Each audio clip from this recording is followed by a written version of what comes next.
Oke teman-teman, hari ini saya mau presentasi terkait proyek saya, PowerPoint, dan makalah saya. Ini adalah hasil PowerPoint saya yang berjudul, oh ya sebelumnya saya perkenalkan diri ya teman-teman. Eh, Nama saya Mujianto dengan NIM 251334008.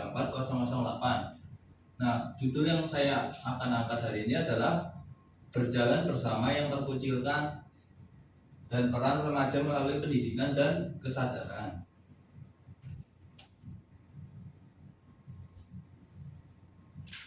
Oke, latar belakang di masyarakat modern pengecualian pengucilan tidak hanya tentang kemiskinan, tetapi juga stigma kesehatan. Yang pertama, stigma kesehatan mental. Nah, ini nyata. Misalnya ada teman yang depresi, malah dibilang caper atau cari perhatian ya. Itu biasa gaulnya gitu. Atau lihat ada orang yang dikucilkan di sekitar kita. Hari ini kita akan bicara tentang mereka. Nah, yang kedua itu disabilitas yang terabaikan. Nah, maksudnya gimana sih? Maksudnya itu bayangkan susahnya teman tuh navigasi atau pengguna kursi roda yang nggak bisa ikut kegiatan karena fasilitas nggak memadai. Jadi dia itu misalnya ada kekurangan dalam fisik, jadi dia itu pakai kursi roda gitu. Nah, yang ketiga itu yang sering terjadi nih di kalangan remaja, SMA maupun di mahasiswa atau perkuliahan, yaitu korban bullying. Mereka bukan cuma sedih, tapi trauma berat sampai bisa mogok sekolah. Isolasinya itu yang bikin sakit. Yang keempat adalah kelompok minoritas. Maksudnya itu ini mencakup tentang perbedaan agama, suku, ras, keyakinan atau cara pandang, dan ini membuat seseorang langsung dijauhi. Itu. Selanjutnya saya akan membahas poin pentingnya mengapa remaja. Nah, mengapa remaja harus membawa perubahan? Nah, pertama, remaja itu sebagai agen perubahan. Remaja itu memiliki energi, kreativitas, dan idealisme. Kita punya energi yang melimpah, idealisme yang masih kuat, dan kreativitas tanpa batas. Perfect combo banget nih untuk bikin perubahan. Yang kedua itu pengaruh sosial. Nah, remaja itu pasti main yang namanya media sosial seperti Instagram, WhatsApp, Google, YouTube, dan lain-lain. Siapa yang paling jago bikin tren di TikTok atau Instagram? Kita. Bayangkan kekuatan itu gunakan untuk campaign kebaikan, seperti mengadakan campaign untuk seseorang yang dibullying. Bagaimana cara kita mengatasi itu? Bagaimana kita dapat menemani mereka yang sedang dibully maupun dikucilkan. Nah, yang ketiga itu remaja sebagai investasi masa depan. Nah, maksudnya gimana sih? Nilai empati yang ditanamkan hari ini membentuk masyarakat yang lebih inklusif. Besok, nilai empati dan inklusi yang kita sebarkan hari ini ibarat itu kayak menanam pohon. Jadi besok kita akan menikmati masyarakat yang lebih ramah. Jadi ada baiknya kita bangun dari sekarang. Nah, selanjutnya saya akan menjelaskan tentang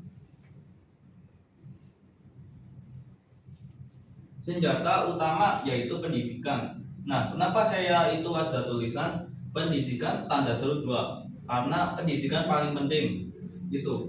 Kenapa? Karena yang pertama, pendidikan itu sebagai kurikulum empati. Maksudnya gimana? Nah, bayangkan kalau pelajaran PPKN atau agama gak cuma teori, tapi dikasih studi nyata kasus tentang bullying atau inklusi.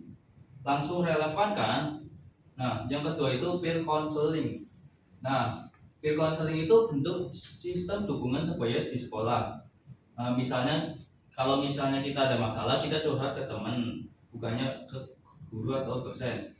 Soalnya kadang curhat ke guru itu rasanya serem banget, tapi curhat ke teman sebaya beda cerita. Kita bisa latih teman-teman jadi pendengar aman. Kalau saya itu kemarin pernah mengunjungi pusat layanan konseling Universitas Sanata Dharma. Itu aku awalnya mencoba-coba pengen tahu itu layanannya kayak gimana, terus aku ceritain masalahku. Di situ aku menghabiskan waktu selama 2 jam lebih. Itu aku cerita tentang masalah yang saya hadapi terkait masa lalu. Yang ketiga itu literasi media. Jadi remaja itu diajarkan cara menyebarkan konten yang berempati, bukan menghakimi. Maksudnya berempati gimana? Sebelum share konten yang bisa ngebully atau nge-stigma, stop. Mending tanya sama diri sendiri. Aku tuh mau jadi bagian dari solusi atau masalah nih? Itu. Nah, yang keempat itu, nah ini, yang keempat itu strategi aksi, kesadaran dan gerakan. Yang pertama itu kita harus mengadakan campaign media sosial. Mengadakan campaign media sosial, gimana kalau kita bikin challenge? Gimana kalau kita bikin challenge kita setara tanpa membeda-bedakan suku, agama, ras, dan antar golongan. Jadi kita tuh kayak berteman tanpa melihat perbedaan yang ada.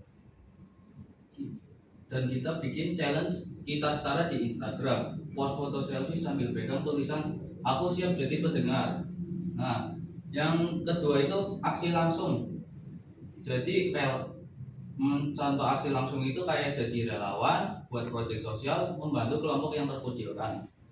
Gak usah mulu-mulu, ajak teman-teman bikin weekend volunteer ke panti disabilitas atau ngajar anak jalanan yang biasanya itu di rambu-rambu lalu lintas. Kadang saya itu lihat itu orang anak kecil ngamen atau orang ya anak kecil duduk di Indomaret.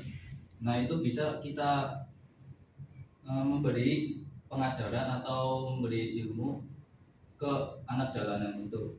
Pengalaman langsung nggak tergantikan daripada sekedar kata-kata. Yang ketiga itu buka ruang aman. Maksudnya gimana sih? Ciptakan forum diskusi untuk berbagi cerita tanpa takut dihakimi. Maksudnya itu kita bisa mulai hal sederhana dalam satu kelompok belajar. Ciptakan atmosfer di mana semua pendapat dihargai, gak ada yang ditertawakan. Misalnya kita saat diskusi itu beda pendapat. Nah, kita satukan pendapat yang satu dengan yang lainnya. Tidak mementingkan pendapat sendiri yang lebih unggul. Itu contoh aksi nyatanya untuk membuka ruang aman. Yang dimana berbagi cerita tanpa takut dihakimi, berbagi pendapat tanpa takut dijustifikasi. Nah, yang kelima adalah ini yang kelima ini paling penting, call to action, ajakan untuk bergerak. Yang pertama itu satu, mulai dari diri sendiri. Dengarkan jangan hakimi orang yang terkucilkan. Jadi kita nggak perlu jadi superhero atau pahlawan yang cukup terkenal itu di media sosial. Cukup jadi teman baik aja. Kadang yang dibutuhkan cuma satu orang yang mau mendengar tanpa menghakimi. Itu. Yang kedua itu lakukan mulai dari langkah kecil. Contohnya kayak sapa, rangkul, sama dukung. Senyum, sapa, tanya gimana kabarmu teman, gimana kabarmu kawan, ke teman yang biasanya pendiam. Nah, FYI juga nih, biasanya orang yang pendiam itu menyimpan banyak masalah atau ada masalah yang sedang ada di pikirannya. Itu, nah, langkah kecil yang bisa kita rubah adalah, atau langkah kecil yang bisa kita lakukan adalah senyum, sapa, tanya gimana kabarnya ke teman yang biasanya pendiam itu aja sudah bisa mengubah harinya jadi tersenyum. Jadi kalau kalian nemuin orang yang pendiam di kelas itu ditemenin, jangan dijauhi. Misalnya ajak main bareng, terus jangan dikucilkan gitu. Yang ketiga, ajak bersama. Mereka itu bukanlah Yang ketiga adalah ajakan bersama. Mereka itu bukan masalah, tapi manusia. Ajaklah mereka berjalan bersama. Maksudnya itu mereka yang dikucilkan itu bukanlah masalah yang harus kita selesaikan. Mereka itu adalah manusia, sama seperti kita. Yang perlu kita ajak berjalan bersama. Jadi kita tuh gak boleh tuh temenan mandang agama, mandang fisik, mandang ras, mandang suku. Itu teman-teman. Kesimpulannya adalah mereka yang terpinggirkan bukanlah masalah untuk diselesaikan, melainkan manusia untuk diajak berjalan bersama. Dan langkah kita dimulai hari ini. Quote Tozai. Nah, ini saya garis biru berjalan bersama, soalnya ini poin paling penting dalam topik yang saya ambil. Gitu. Sekian dari saya, terima kasih.